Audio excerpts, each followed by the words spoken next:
All right.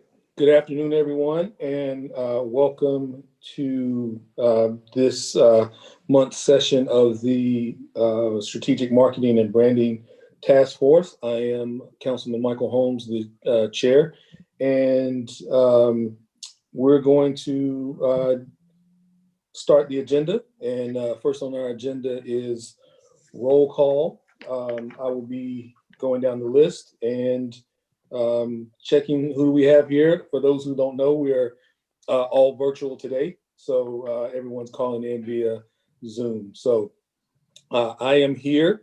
Councilwoman Peters, are you with us? Folks, really quickly, Councilwoman Peters, and I didn't expect her to be here. I just wanted to check. I really want us to take a moment to recognize Councilwoman Peters. Her father passed away, and Councilwoman Peters, if we all know her, she works tirelessly on behalf of our constituents, and she's a valued member of not only this task force and of council. So I really just want us to take a time to send our thoughts and prayers to the Peters family and Councilwoman Peters on the loss of her father. All right. Greg Ferguson, are you with us? I'm here. All right, great. Jerron Hollis? Here. Melody Burnett? Here. Lauren Miller, are you with us, Lauren? Is Patrick with us? Patrick Chapin? Okay. Ray Gibbs?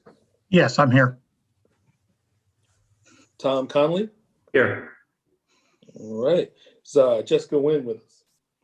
Jessica's cleaning up after the pre-market, Mr. Chairman, so she sends her regrets. Okay. We'll circle back a little later to see if Patrick or Lauren has joined us. Are there any other members of council or staff participating today?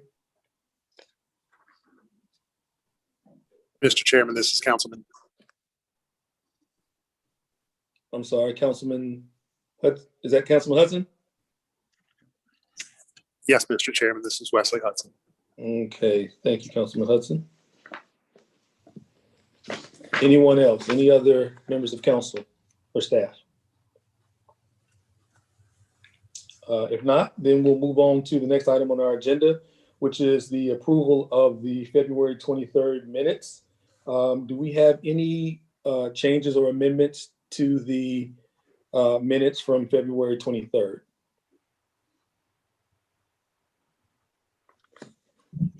Motion to approve. Second. All right. So that's motion approved by Greg Ferguson and second by Tom Conley. Tom Conley. All right. Are there any who do not approve of the approval of minutes? If not, then that motion passes. All right. The next item on our agenda is a discussion regarding the scope of our marketing branding campaign. For that, I will turn it over to staff. Jerron will give us an update. And then if there are any questions regarding the staff update, we'll entertain questions at that time. And if there are any suggestions for staff after that, then we'll entertain those as well. So I'll now turn that over to Jerron. Thank you, Mr. Chair, and also to Councilmember Hudson and the committee, the task force. Jerron Hollis, Communications, Public Engagement Managing Director. I just want to touch on a few points. First, we are overjoyed that there are so many in the community in recent weeks that have taken interest in the marketing and branding initiative. In addition to our partners that we have on the task force, we've also had communication and groups have reached out from other agencies and other groups. So it's something that has the attention of the community. Speaking specifically about scope, I think that with the meetings and the dialogue that we've had thus far, I think one place we've come to is to understand in order to get started, we need a starting point. So what we're talking about now with staff is a way that, based on our last manager's briefing, that we can come back to the group, come back, and I would say that will be at a subsequent manager's briefing at this point. Correct me if I'm wrong, Mr. Chair. But where we could specifically make some recommendations. We're still compiling and having some discussions and a few meetings, but to be able to make some suggestions about where, from a staff standpoint, one, where we think we should start. There are a lot of individual marketing campaigns, and there's lots going on by many of the folks that are here on this call. And I think it's important that we figure out from the city standpoint where we fit in, what we should be doing specifically as a city, and where there are areas of overlap. I know that sounds like a broken record. Probably mentioned that a few times before, but I think it's really important that we can have that as a starting place and make a recommendation back to the committee. The second part of that would be an analysis to see, once we embark upon whatever that scope is, how much of that could be done internally by staff, and what percentage of that would need to be done by a third-party consultant. And that's something that we would also see as being a part of that initial conversation and recommendation to council. So that's pretty much where we are with that. Be glad to entertain any questions or observations.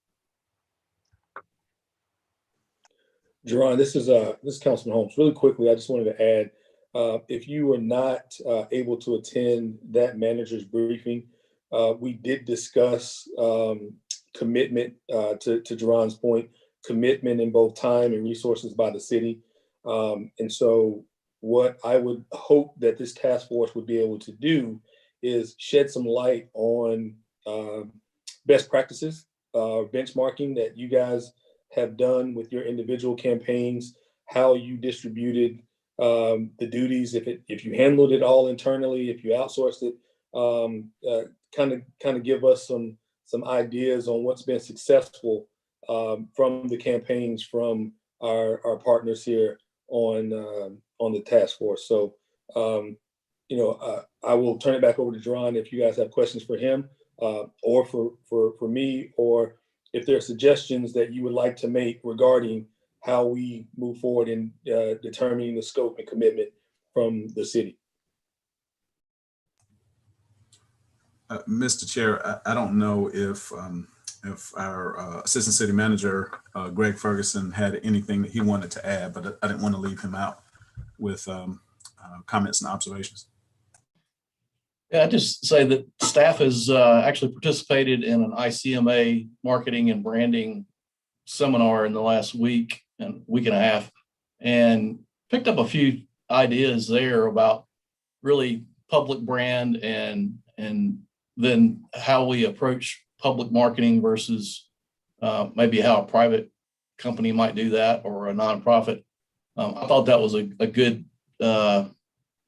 session that I guess there was six or seven of us that sat in it, and it was helpful to think and help frame maybe what we look to do moving forward. And I think at this point, given the months of research and hearing and collaboration and sharing, that staff can come back and propose a scope, and then city council and this task force can suggest adjustments to it or broadening of it, but it'll be a starting point, and hopefully it will accomplish what Jerron said, which is keep all the various organizations heading in the right direction and avoid stepping on toes. But allow the workload to be distributed. We've got a couple organizations that either have a current contract or about to go under contract with an external agency. And so we need to do some thinking about whether that model works for the city in full or in part. And I think we can come back to you with a recommendation on the scope and then maybe a way to accomplish the scope, because I would agree, either we have to, as a city, develop the scope, or we've got to bring in an outside firm to help us develop the scope. And I think we need to take a first effort at it, first stab at it, and see what we come up with, and see if it's something that the task force and city council believes is what we're trying to accomplish. Thank you, Greg. I would like to open it up to the task force. If you guys are currently working with an outside contractor or vendor, if you could share with us what's that experience been like, just to kind of for us to glean, what you guys are currently doing and what might be beneficial for the city in terms of best practices when we determine how we're going to move forward. And Tom, why don't you go first? You were first out of the chute. Well, yeah. There's sort of an old saying is that the way you eat an elephant is one bite at a time.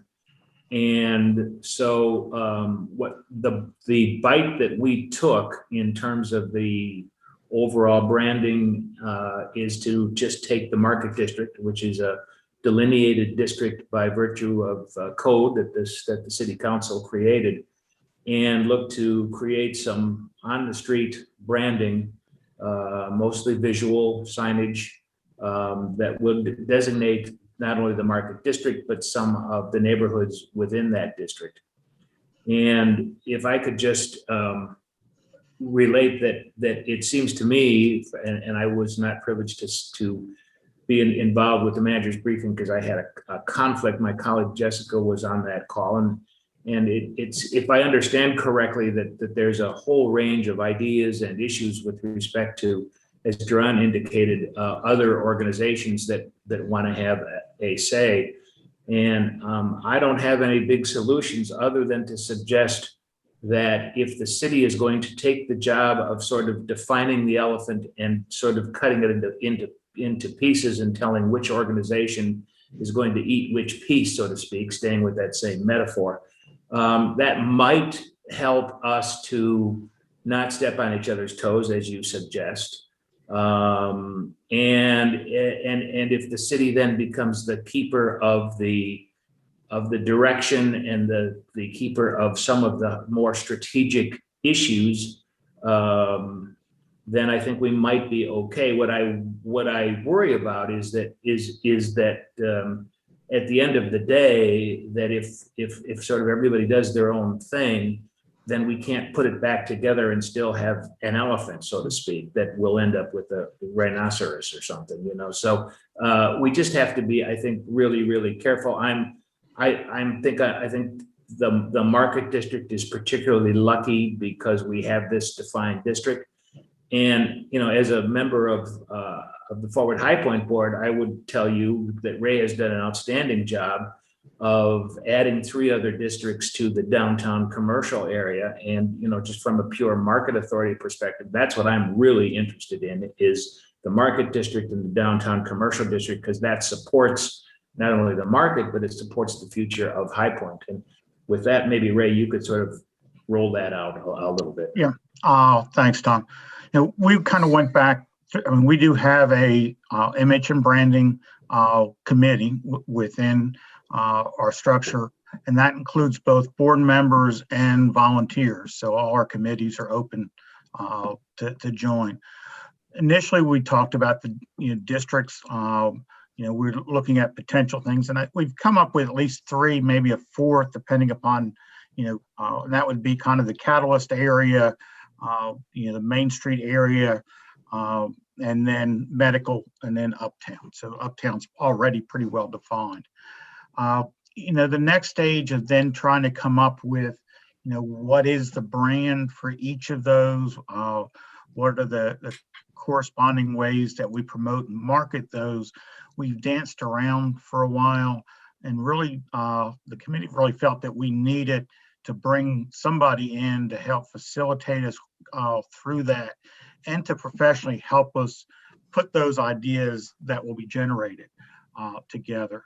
So I've written a scope of services for that would include several public meetings, both for property owners and residents to talk to us about those, and then working with our committee to kind of work through each of those, trying to bring us one, and then of those, focus in, at least in this first stage, focus in on the area around the stadium to really develop a full branding plan, at least for that district first.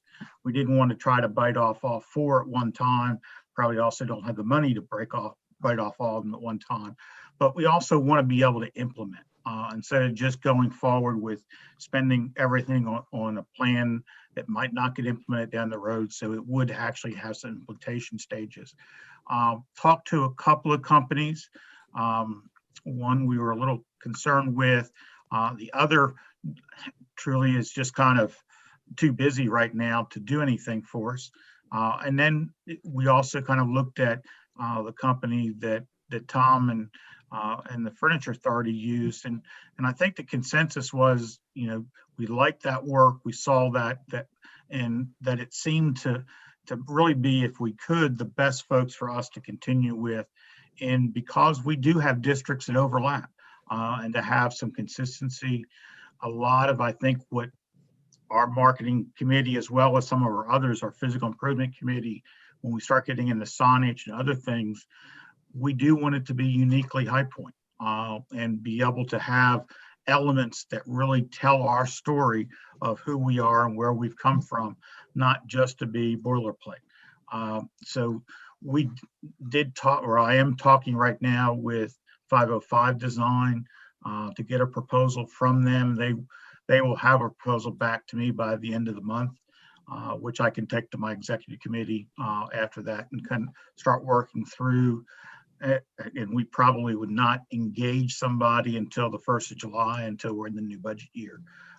So I can kind of see what that'll be. But I think at some point, and I've, as somebody who I've done a lot of facilitation in my career, I've been the consultant as well as the buyer of consulting services. And I think I never want to hire a consultant without a scope of services, because then they're directing your project and you're not directing your project. But you also need somebody that, you need an understanding of what you need to be able to even write the scope. So I think that for the city, you have a staff that's well versed in the subject, that doing that scope should be fairly easy for them to do. None of them really easy as you go back into it, but at least you can have confidence that you're going to get out of it what you want, and then work through that process and because unfortunately we each have our own opinions, and sometimes you need that person outside to steer you a little bit. And then I think as you're doing that, in my time as a facilitator, I've seen a lot of people do it. Some kind of say any idea is a great idea, and you do the buttons on there. I've seen a lot of ideas that aren't good ideas. So you want to have a facilitator that also understands the subject, not just a facilitator as a facilitator that can take some ideas and and can kind of say, well, that may fit for another project, but not this one, and try to make sure you're steered to a point that you can actually get something done. But I think that's the direction to go forward. As I've said at the very beginning, we need to define what that product we want is, not what it says, but is this the marketing of the city? I think we're going to have, at least for downtown, a marketing branding plan for downtown, and it primarily is going to be driven to marketing downtown to the people who live in High Point or in the general region. We're not looking to market us to the greater state of North Carolina, though we may at times do some of that and have events that may encourage people to come from around. But our first market is, I mean, we're trying to build a downtown for the folks who live in High Point, and that's who we see as our market. Thank you, Ray. Melody, you when we first started, you gave us a really impressive presentation from the CVB. Can you tell us the steps that you took to put that together? Did you use outside resources, or was that done in-house by members of the CVB? Sure, it's a little of both. And I can tell you from our standpoint, when we've gone through this exercise, we rely on our staff to really do the management and be the support of this exercise, and then rely on that third party contract help to really help us with the visioning. And just like Ray's point, you really have to define that scope. That is so very important, of whether you just need visioning work or if those services need to be turnkey.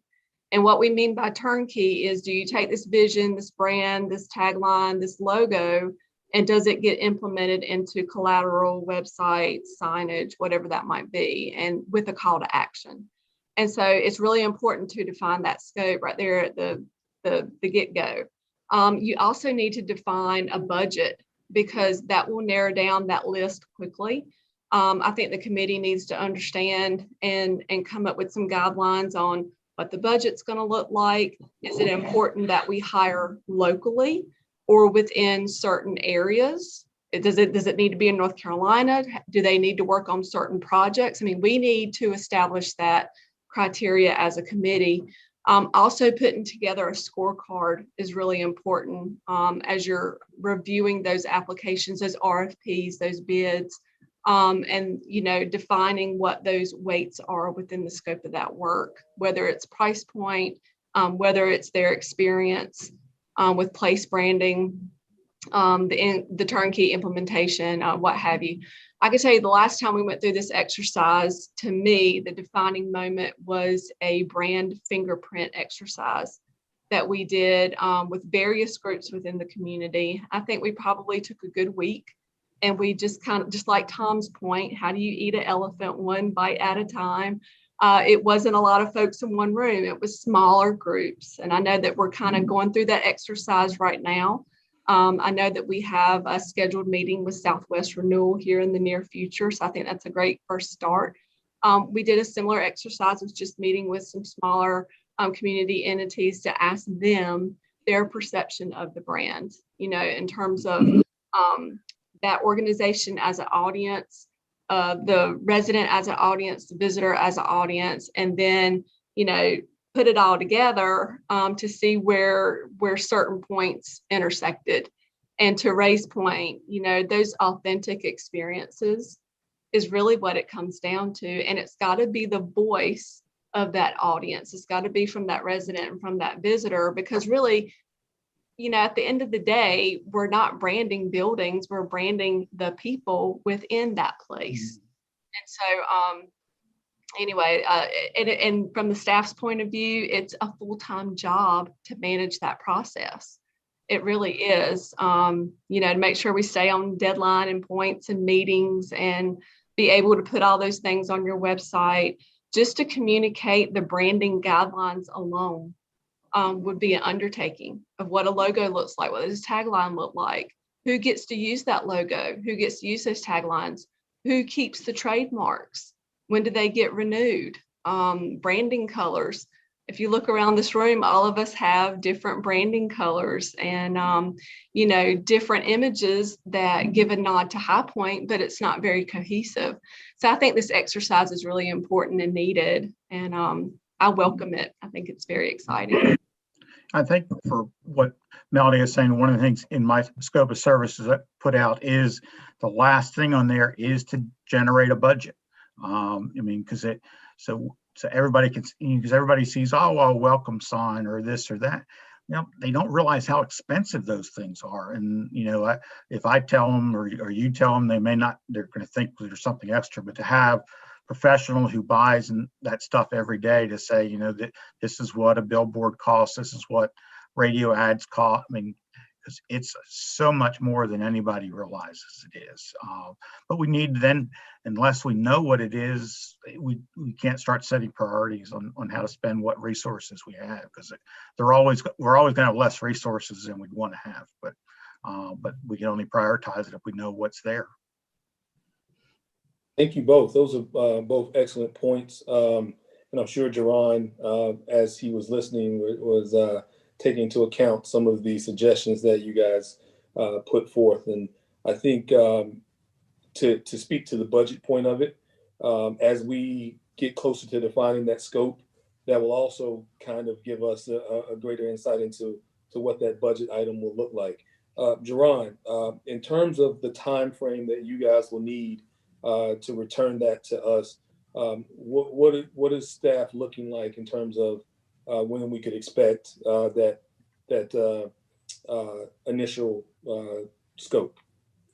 Well, I think we are planning this week to wrap up some of from the department, those department conversations. We're planning to wrap that up.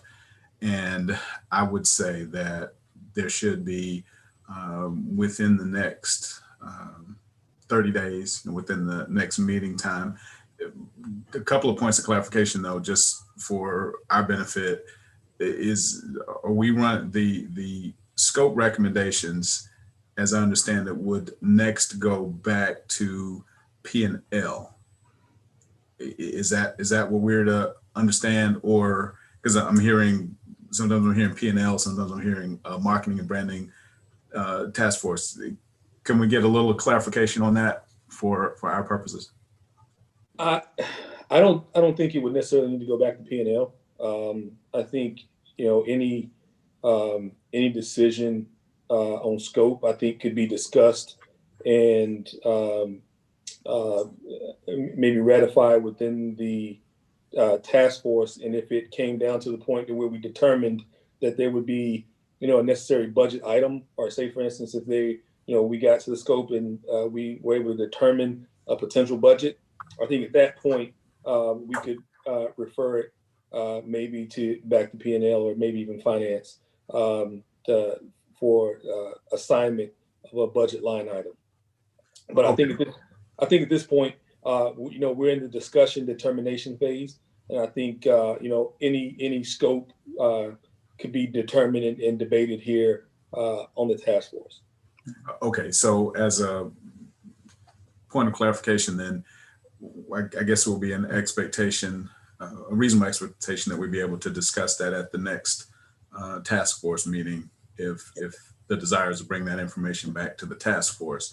One thing to consider, especially if we'll be kind of moving this conversation along with this group, just looking at the process, the way we do it, there's not really a lot of this is preference. It's not a right or wrong per se when you talk about scope. It's just depending on what that preference is. I look at the valuable feedback that we just had from Tom and Ray and Melody, and just looking at Ray and Melody particularly, Ray specifically said that there's a group that they're targeting and they're really not trying to get folks across the state in his scope.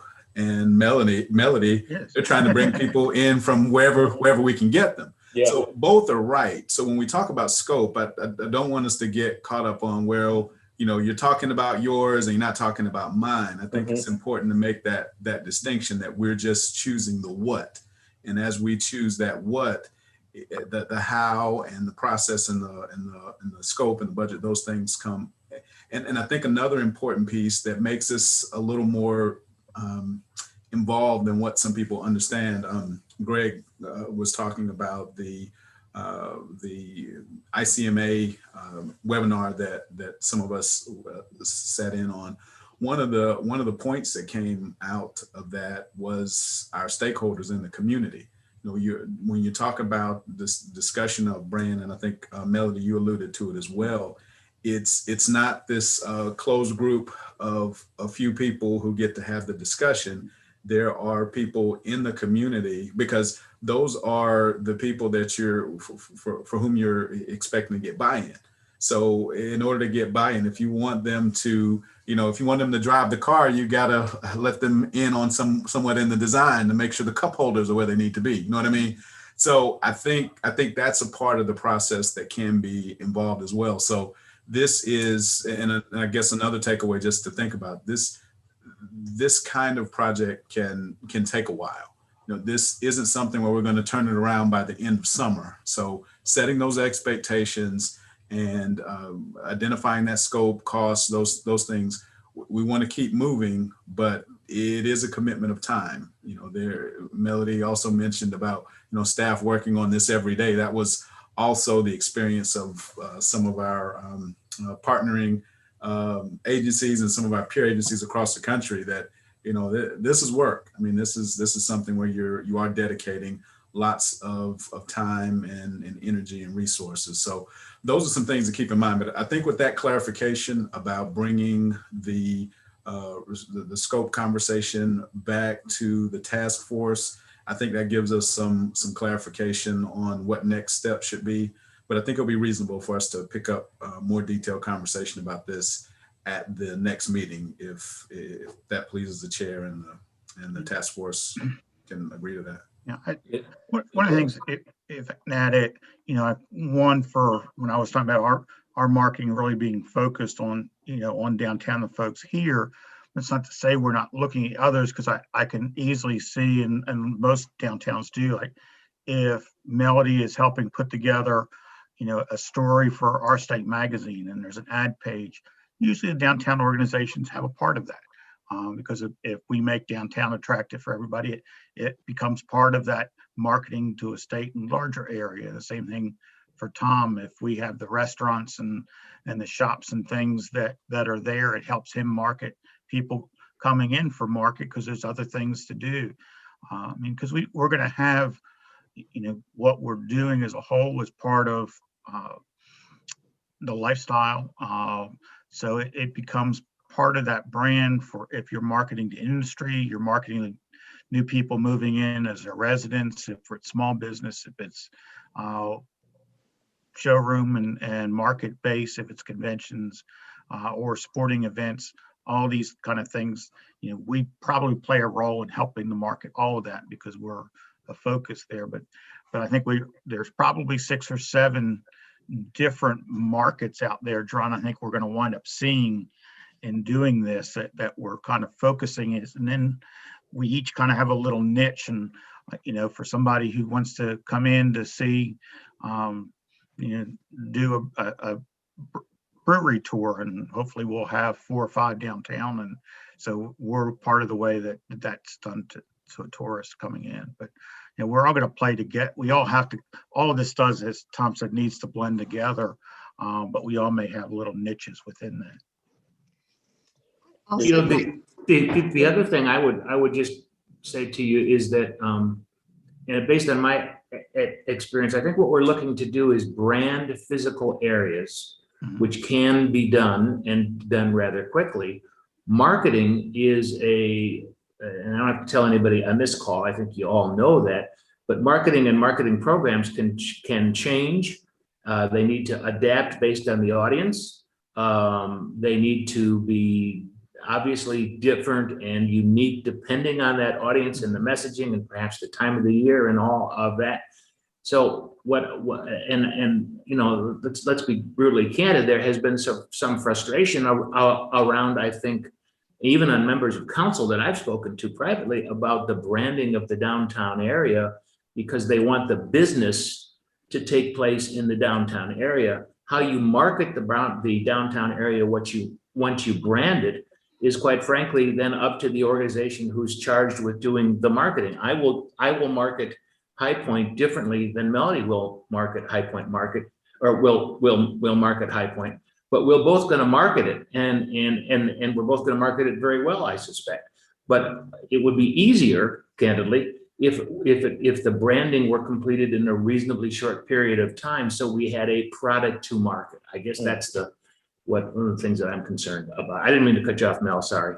No, that's fine. The only thing I wanted to add, and Tom, you can jump in, based off my experience going through this process, it is so beneficial having that third party to help facilitate those discussions with your audience.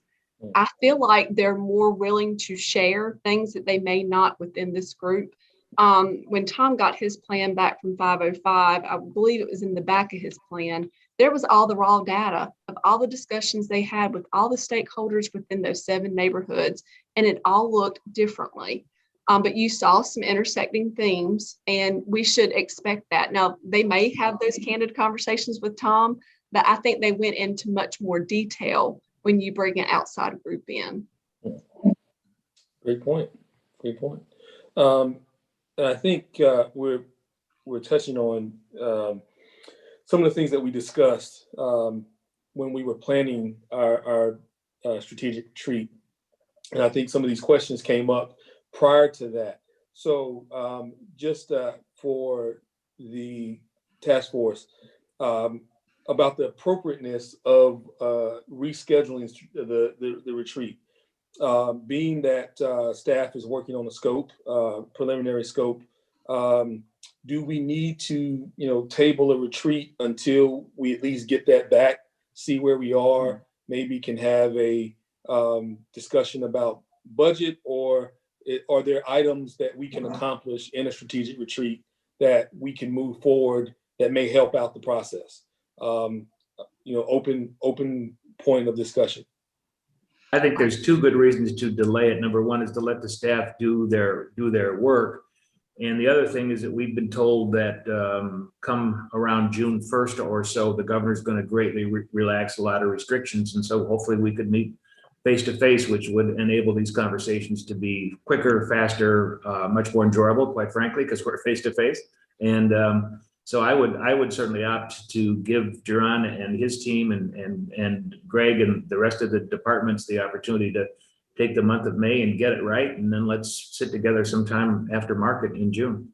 Yeah, kind of the same one. I think when you have kind of that retreat and brainstorming things, I like the idea of having at least a concept of that scope in front of us, so we have something to discuss and we're not going off and thinking about stuff all over.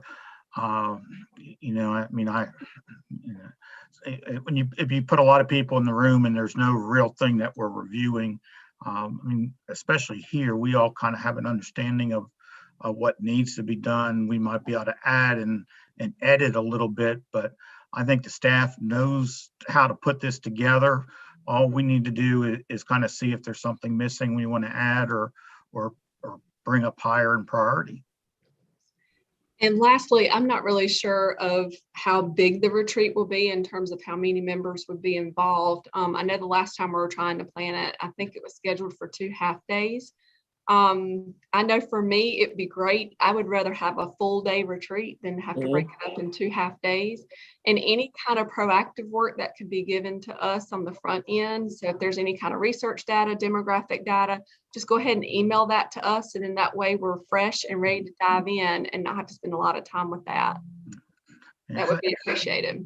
Yeah, because I almost think if we do kind of go that way, where there is somebody facilitating it, you want that facilitator at the retreat to not having the retreat to decide we want a facilitator. So I think we kind of have an idea where we're going and they can just get to work with us. Yeah, I agree. I think by the time we get to the point of the retreat, we're kind of fueled by that unified direction of an approved scope and the idea of what we're trying to do. And that could, to Ray's point, if there were a third party involved, then that would probably be a great place for them to start or make their, whether the facilitation layout, whoever's facilitating, whether it's a third party or whether it's internal.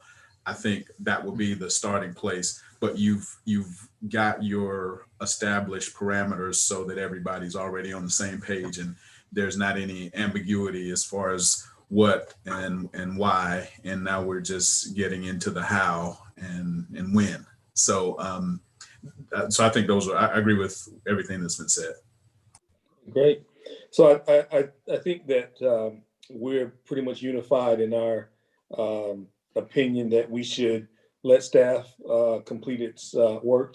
And then in our May meeting, once we get that report back, we can determine, if, moving forward on a retreat sometime soon and what the next steps are. I think the operative point here is getting staff's recommendation back on preliminary scope.